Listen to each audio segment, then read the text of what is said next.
dentro. Vamos falar de economia? Porque em meio ao esforço do Banco Central e os juros ainda altos na nossa economia, a inflação parece que está dentro da meta oficial.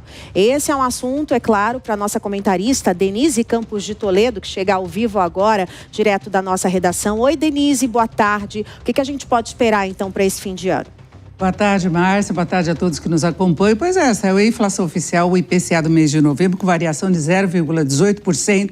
Vem um pouquinho abaixo do que o mercado financeiro previa, mas é o menor nível para o mês de novembro em 7 anos. Então, teve uma desaceleração importante aí. Nós tivemos vários grupos de preços com variações negativas no acumulado do ano, 3,92%. E o que você falava da meta, a variação em 12 meses ficou em 4,46%. O teto da meta é 4,5%, 4,50%, para ficar mais fácil de entender. Então, a inflação acumulada até novembro, em 12 meses, abaixo do teto da meta finalmente. O IPCA 15 já antecipava esse movimento, ele já tinha ficado em 4,5%. Agora, na composição, houve uma melhora de vários preços aí. O problema é que serviços continuam muito pressionados e rodando acima dessa inflação média, e o Banco Central tem ressaltado muito essa questão. Isso tem a ver com força de mercado de trabalho, com uma demanda mais aquecida, com transferências de renda, enfim, mesmo que os juros, eles penalizem aí o consumidor através do crédito mais caro,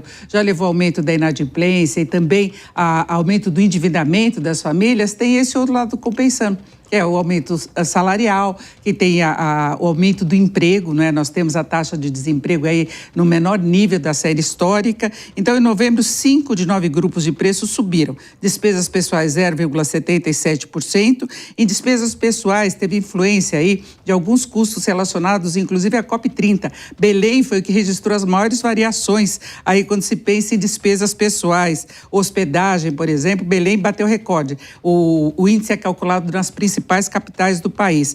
E houve muita pressão também em habitação, puxada por energia elétrica, até a questão da bandeira vermelha, houve uma mudança nesse mês, mas não captada ainda pelo IPCA. Então, quando a gente pega o índice fechado, tudo bem, ele está em desaceleração, pode colaborar até para projeções melhores, mas não deve agradar o Banco Central, não, na composição. E hoje a gente tem a reunião do Copom, né, que define a taxa básica de juros. Denise, por outro lado, o trabalhador já sabe quanto que vai ser o salário mínimo do ano que vem, né? R$ 1.621. E o aumento real foi muito baixo, né? Qual a justificativa, Denise?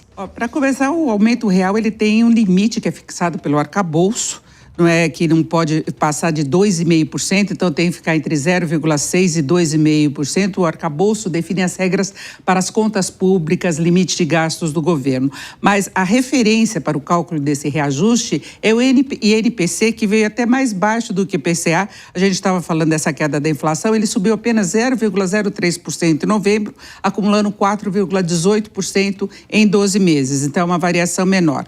E aí, junto com a aplicação do índice do INPC, no cálculo do reajuste do salário mínimo, também se considera a inflação de 2 anos anteriores. Então, o reajuste vai ser para 2026, pega o PIB de 2024, que subiu 3,4%. Então, nessa combinação, respeitando o limite do arcabouço, vem esse aumento de R$ 103, né, para ficar mais fácil de entender, um reajuste de 6,79%. Nem o governo contava com esse percentual, ele previa um reajuste de 7,18%, que foi incluído, inclusive, na LDO, a Lei de Diretrizes Orçamentárias. Então, tem vários impactos agora do salário mínimo, o trabalhador recebe um pouquinho menos do que estava prevendo, mas são milhões de brasileiros que têm a remuneração atrelada ao mínimo, quem recebe o piso da Previdência, por exemplo, o BPC.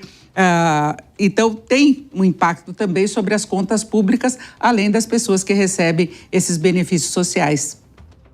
Muito obrigada, Denise Campos de Toledo, pelas atualizações da nossa economia.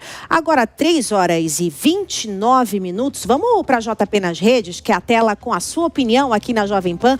Hoje a gente perguntou sobre o PL da dosimetria, se você concorda com a diminuição das penas dos condenados do 8 de janeiro. Vamos colocar então as opiniões aqui. A Cláudia Cheminandi disse o seguinte: boa tarde, não sou a favor da diminuição de pena, pois diante da injustiça que sofreram os réus de um processo todo contaminado, sou a favor da anistia ampla e irrestrita. Obrigada, viu, Cláudia, pela sua participação. Próxima mensagem.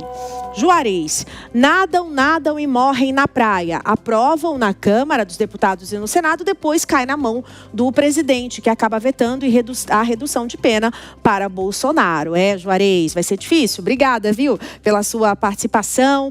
E o Sérgio disse, sou a favor da redução das penas somente para aqueles que serviram de massa de manobra, ainda com ressalvas. Para os outros, tem que manter sim a pena. Senão, do que valeu meses de investigação para vir um grupo somente por questões políticas desfazer tudo que foi construído. Obrigada, Sérgio, também pela sua participação. Ainda muita água vai rolar aí embaixo da ponte, né? Vamos ver se o presidente Lula vai vetar, se o Supremo Tribunal Federal também já está tudo acordado ou não.